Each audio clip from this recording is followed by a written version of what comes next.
again. DeJulius puts up a three. And a goal!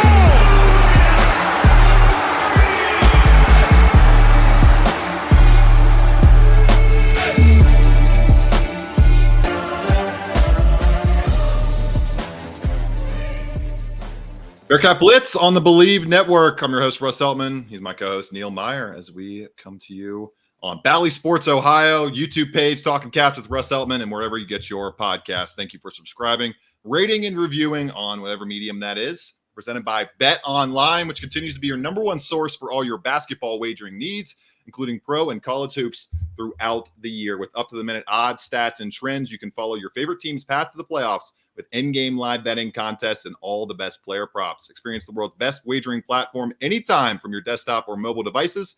Head to Bet Online today to become part of the team, and remember to use promo code BELIEVE for your 50% welcome bonus on your first deposit. Bet Online, the game starts here. The at-large hopes are dashed for the Cincinnati Bearcats as they fall to the Oklahoma Sooners 74-71. This team has found new ways to lose every single week, it seems, Neil, throughout the season, and it was lost at the free throw line and the three-point line on Tuesday night. UC starters were atrocious shooting the ball. 6-29 overall as a team from outside. Not good enough, to say the least, from the worst shooting team from deep in the Big 12 this season. And then on the flip side, Oklahoma gets fouled, Neil, 4 times. I've never seen it in my 27 years and almost 27 years on this earth. I've never seen a team at any level foul three-point shooters not only 4 times in one game, but 4 times in a 4-minute stretch, of which Oklahoma went 12 for 12 at the free throw line in a 3-point margin final deficit, and overall 28 of 34 at the line for 82.4% and 3 of 6 at the line in overtime. Neil, they fouled too much. They didn't hit enough shots. They didn't have Victor Laka in this game, but ultimately I don't think that really mattered. What has really mattered throughout conference play has been the absence of CJ Frederick, has been the lack of shooting across the entire roster, and it was on full display last night, despite a hot start from the field to get into a double-digit lead in the beginning of the game, a double-digit lead that should have been 20-plus points, considering how many turnovers they ended the first half with. Yeah, absolutely, and you hit the nail on the head. They're desperately missing a guy like CJ Frederick. Simas Lukosius has been the key guy with Frederick's absence, and outside of Simas Lukosius and Dan Skillings, Cincinnati has really struggled to shoot the 3-ball this season, and Dan Skillings has seen better days shooting the 3-ball. For many people who have watched this season, he has had good games, some games where he really struggles to shoot the deep ball, but that's been a big improvement for him this season. But they are desperately struggling from behind the arc. 6 for 29 in a game where you are up by as much as 14 in a must-win scenario. You got to find a better way to keep your foot on the gas and really excel throughout that final segment, because you look at this start, Russ, it's not often many teams start 8 for 9 from the field. You go up 15-3 at the 16-minute mark, and then you allow Oklahoma to come back, and it's a 28-27 game at the half. So overall, the final 16 minutes, you can only score, 13 points? That can't happen. They had that run there where over a 5-minute span, they turned the ball over 6 times. That just simply was the difference maker in the first half. They allowed Oklahoma to claw back. But man, Russ, the fouling behind the 3-point line, 4 times in a 4-minute span, and John Newman got hit for it twice. Dan Skillings also got hit for it twice. That has been something that those 2 guys have not done at all this season. I'm not sure what Oklahoma was really doing with Rivaldo Soares or the other company from Oklahoma to really draw them off guard. But you gave them 12 straight points right there. As you mentioned, they go 12 of 12 from the line in that time span. But fouling a 3-point shooter cannot happen, especially 4 times in 4 minutes, yet alone 4 times in one game. But that was the difference maker. No Victor Larkin as well. But, man, they got to find a way to really keep the shooting. The hot start we knew was going to come to an end at one point. But anytime you were up 14 early, especially in the opening 4 minutes, you got to find a way to keep your foot on the gas and really extend the lead, because that was a game that they should not have let get away last night. Yeah, Neil, I gotta call you out a little bit on Dan Skillings. He has not improved his 3-point shot a lot this season. That's a fact. Dan Skillings shot 26% from three last year, and he's at 28.5% this year. I wouldn't say the 2.5% jump on 4 attempts per game is doing a whole lot for this offense right now at all. He was 0 of 6 in the game on Tuesday, but you're not gonna throw stones at Dan. He's not the reason they lost this game. Yeah. He was a reason they were in the game for a lot, and his gutty performance coming off of that hip injury, it needs to be commended. It's just the shots have not fallen at as much as you would like to see, I'm sure, throughout the season so far. And overall, it's just brutal. Outside of Simas Lukosius, there is no good volume shooter on this team right now in the rotation. There is not a single positive shooter on this roster that is currently playing right now. CJ Frederick was scorching throughout his time with this team this year. Very interesting to see what happens with his future at Cincinnati. Does Wes Miller want to bring him back knowing how much his team missed him in his shooting this year? Or does he say, CJ, we can't quite fit you in? And maybe CJ doesn't even want to go through the rehab and go through just getting ready for another season. He might be ready to hang it up on that front anyways. But it's been a total miss on that front in terms of just, it's no fault of CJ's. He's just gone through another year, another stretch in his career, which is so unfortunate of him getting just bit by that injury snake. 42.6% on the year. Simas Lukosius at 36.6%. John Newman at 36.5%. But it doesn't do a whole lot for you at 36.5, taking just 2.2 attempts per game. There's no other high volume shooter out there except for Dan Skillings among players that are taking 3.5 threes per game on this roster. And as I mentioned, Dan shooting 30.6% from deep in 2023, 2024. They're the worst shooting team from outside in the conference, Neil.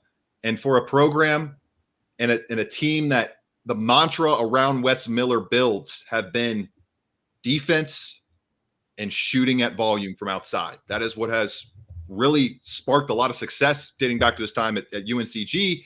And it just hasn't quite been the right mixture for that so far in his tenure. I think the mixture will come. The shooting will eventually get there. Tyler Betsy over the next few years should instantly help that. I don't know how much he's going to impact his freshman year, but the shooting is on an elite level in his high school ranks right now. So it's good to see the Bearcats obviously focusing on that, focusing on the wing talent, focusing on what they need to do in the future to get this program to the level it needs to be at. But Neil, you look at last night, you foul 4 3-point shooters. They make all 12 of those free throws because, of course, why not in the year from hell that is this year that UC is going through. And you go and look at the KenPom rankings on luck, and it's just exactly how you think it would be. Cincinnati has been one of the unluckiest teams in the country this year, 346th. I'm not saying that all of it is luck, that all of these losses are luck, but man, oh man, it has definitely been one of those years for fans, especially. I know that they're at their wits' ends, and it's especially true. Like, you're kind of waiting for things to go wrong at this point with this team, not specifically pointing out any individual players. It's just somehow, some way, the Murphy's Law has hit this team definitely every single week of conference play. Because as I mentioned in the preview pod and the preview segment to close last show, I can't pick this team to win 2 in a row until they show it to me. They had another opportunity, a double-digit lead opportunity at that, and they blew it in a year where Murphy's Law is crushing them in Big 12 play. Yeah, and first of all, you mentioned Dan Skillings as well. Got to give a huge round of applause. Give him his flowers after coming off a hip injury last night. 13-9 after a hip injury like that Wes Miller called a freak injury following Saturday's game. He had the MRI. He was cleared to go. You got to give him his flowers where flowers are due. That was a big night that they needed from him with Victor Locken out. So 13-9 for Skillings last night, Russ. And Neil, Dan had one of those. I think you. Let me know if you remember this play, but there was an offensive rebound where he was 1-on-3. Yeah, on Jalen Moore. He gets the rebound, goes up and under, right underneath the hoop, and lays it in. I mean, that was the epitome of Dan Skillings' game and the amount of energy and fire and just. He's an Iron Man, as Wes Miller mentioned last week, and the Iron Man didn't necessarily play great, but he was out there and he was giving them solid minutes compared to what options they would have had to go with. Yeah, gave him solid minutes. And on top of Dan Skillings, we got to talk about Jizzle James. I thought last night was a fantastic performance as well. 16 points, really kind of willed the Bearcats there in the second half when Oklahoma started to make that run, 7-0 run. And I mean, Jizzle James has continued to impress each and every opportunity he has seen. His minutes increase. I believe last night he finished with 26 minutes. So the minutes are going up for Jizzle James. That was something Wes Miller wanted to hit on. Going into the recent back half of Big 12 play, Jizzle finishes with a team high 16 points, 7 of 14 shooting from the field. And Russ, time after time, when the Bearcats needed a run right there around that 9-minute mark, who has it been? It's been Jizzle James. So overall, there's still a lot of positives to take away. But looking back at this one, if you go back and watch the film, Russ, 34-11 in the free throw margin. You cannot win a game on the road shooting just 11 free throw attempts in the Big 12.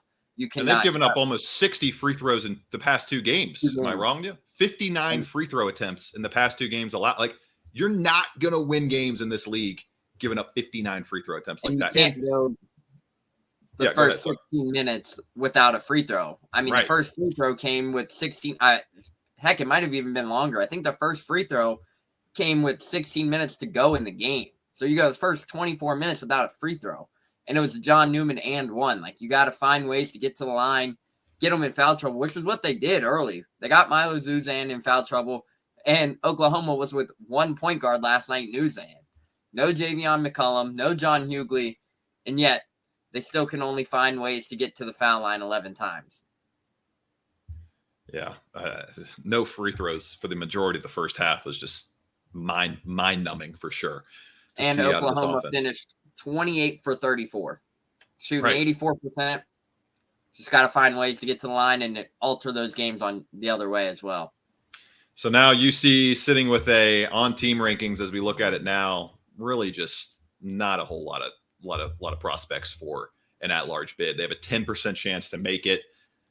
In terms of what that looks like, Neil, it's going to require a path. They're going to have to make the conference tournament championship and lose, and then have some other things happen in their favor, namely the AAC, the Ivy League, and I believe there's one other league, whatever league Indiana State's in, the Missouri Valley.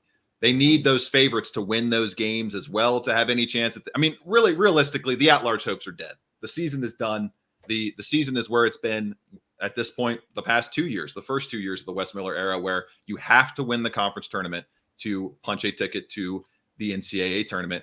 And given that, Neil, it's, I don't know, we'll save the overall grades for later on, but just given the fact that, yeah, there's another game in the regular season, it's West Virginia, you're expected to win that contest, and you should get it done at home on senior day in a quad 3 game now against West Virginia, sitting at number 143 in the net.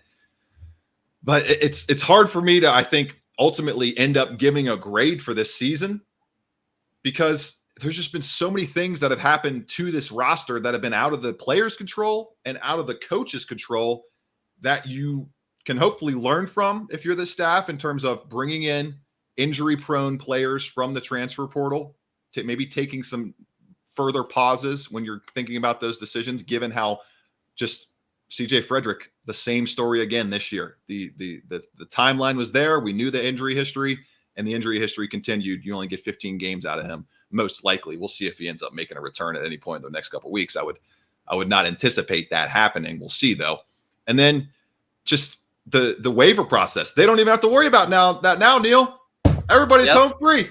It's Wild West fully now. Everybody could transfer whenever you want. So, of course, the 1 year that could really affect Cincinnati, it basically hurts them as much as it possibly can, in terms of, you want this non-conference slate to be able to get your new guys onboarded, be able to find your rotations. And what do you have? 3 games all year where you have your entire roster at your disposal. 3 games the entire season. Might not even be that. It might even be 2 if we're being honest. Technically 2. And I would say not even really 1, Neil, because CJ Fred, because Jameel Reynolds in that game against Dayton, I mean, it was his first game on the floor in almost 8-9 months. So it's just an incomplete season for me. And it's tough, man, because you wanted to see this team take a major step. I would say they took a step that's a little bit harder for fans to see because of the overall record that we're going to finish, that the team is going to finish with, and that they're going to be outside the NCAA tournament once again. But when you look at the underlying metrics, when you look at what they did this season, they got those 6 quad 1, quad 2 wins, Neil, that you and I were talking about going into the year, but ultimately not enough because your non-con was too soft and you lost too many close home games and too many quad 3 games to save yourself from being completely left off the ball. Yeah, absolutely. And you look back at the non-conference schedule. I mean, they go 11-2 in the non-conference schedule, but the only big games on that non-conference schedule, I mean, Stetson was projected to finish high in their conference, but I wouldn't count that one. You have Xavier and Dayton. Xavier's 500 on the season, might even be below 500, and Dayton's going on to win the A10. So, I mean, right. Dayton's the Xavier record has not helped the Bearcats, to say the least. Has not helped anything, and that loss has not helped their resume in their favor either. But overall, I mean, as you mentioned, Russ, they've taken the step, but this whole season, it's a learning process. And Wes Miller even said it himself, like, the waiver process, just alone. I mean, heck, you're putting these young men through something that you couldn't even predict going through. You hold Aziz is out 6 games, Jamil's out 11 games, and then CJ gets banged up, Vic gets banged up, Dan gets banged up, CMOS gets banged up and hit by a car. Like it's everything you can. I didn't even mention the CMOS car accident. Like I'm not laughing at anything. It's crazy. It's just crazy. It's all crazy. This season was one where anything that could have gone wrong went wrong. I mean, you're without a whole lineup, like literally without a whole healthy lineup until literally maybe 2 games. And you play 30 games in the season roughly. So, I mean, they only had 2 opportunities to have a full squad, in my opinion. But overall, I mean, it's a learning process, but they have taken a step. I mean, first year in the Big 12, you're going on, yeah, there's been some close games, but the thing is about year one, the biggest takeaway is they are competing in the Big 12. Yeah, it's not like football where there's multiple blowouts in conference play. Like they've only, like Neil, right? The TCU game, there's the only time they really look outclassed the entire conference slate, in my opinion. Only one game in Big 12 play where they have lost by more than 8 points. You have the 4-point loss, you have a 1-point loss, you have a 3-point loss, a 5-point loss. Like these are, and then you start the season versus 6 straight top 25 opponents. It's not easy, but that's the Big 12. I mean, you can take a lot of positive things and learning from it in year one.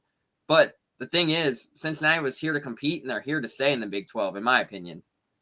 Taking a quick break on Bearcat Blitz as we dive into some defensive spring football storylines.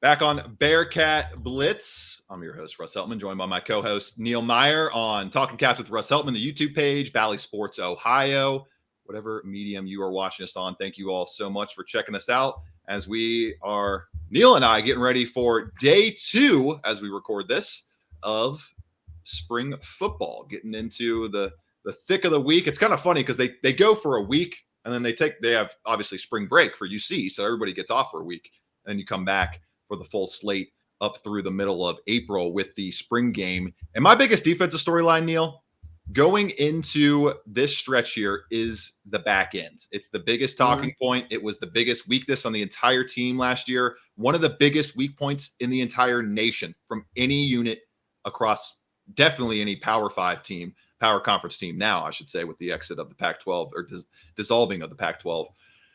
They were horrible last year, Neil. I mean, bottom 20 nationally in every single type of explosive play metric you can think of. They gave up explosive passes at will in terms of 20-yard passes and more. They were terrible. They were really, really bad. And ultimately, how much different is this thing going to look? How is it going to shake out? There's a ton of new names at safety, ton of new names at quarterback.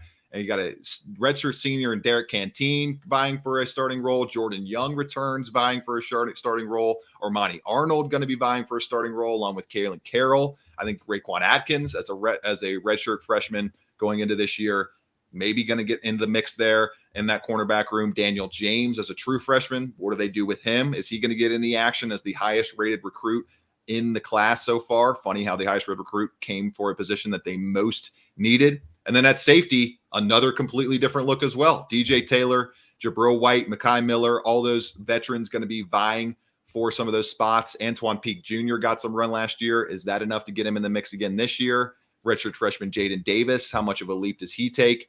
And overall, how much does Tyson Veit and Kerry Coombs when they get in the lab together, tweak what this defense does compared to what they did last year. There's going to be some differences, I'm sure. We're going to find those out over the next few weeks or so. Start to, at least. What do you got, Neil, for your storyline? Yeah, so obviously the defensive backfield, as you talked about, was the biggest emphasis heading into this spring ball. But I'm going to go with the defensive line. Who replaces a guy like Jawan Briggs, Malik Van, up there in the trenches? Those were guys who have been around for – Malik Van played 6 years, started as a true freshman. And then you have Jawan Briggs, who was a key contributor for his 3 seasons at Cincinnati. Who steps in and fills for those guys? Micah Coleman was a big guy that they went out and got in the transfer portal. I would expect him to be one of those guys, key contributors. Eric Phillips announces his return. Dante Corleone announces his return. Does Brian Dante Sims? Looks massive. Dante looks like a brick house, people. Massive. Like go look at the videos Neil and I posted from day one of spring ball. I mean, the stretch marks are stretching as far as they can because this dude's muscles are. He's going to be a problem. Going to be a problem. And you could see a little glint in his eye, Neil. He's like, they're going to be putting me back in my positions from my redshirt freshman season. I was like, ooh, they ain't ready. They ain't ready. That's a testament to Coach Nico. But yeah, defensive line. It's going to be exciting because one thing, Tyson Vite's defense, if anyone who's watched him at Iowa State likes to get after the quarterback, the 3-3-5 that he ran at Iowa State, still something that they are figuring out whether they're going to run that or not. But overall, the defensive line, it's going to be the key to watch. I think Eric Phillips returning for his extra year of eligibility was huge. He still returned Dante Corleone, and who steps in? Micah Coleman, Brian Sims. There's a lot of different guys that could fill that role. I'm really interested to see how they use a guy like Jared Bartlett from West Virginia. Do you play him on the line? Do you use him in the linebacker room? Overall, there's a lot of things to be excited about up front for Tyson Vite's defense and Scott Satterfield. So many different pieces mixing in on this defense that justifiably is getting a lot of different new names slotted in. We'll see how it all plays out over the next few weeks. Big regular season finale for the Bearcats against West Virginia at home this coming weekend. Neil and I give a prediction along with 2 players to watch coming up.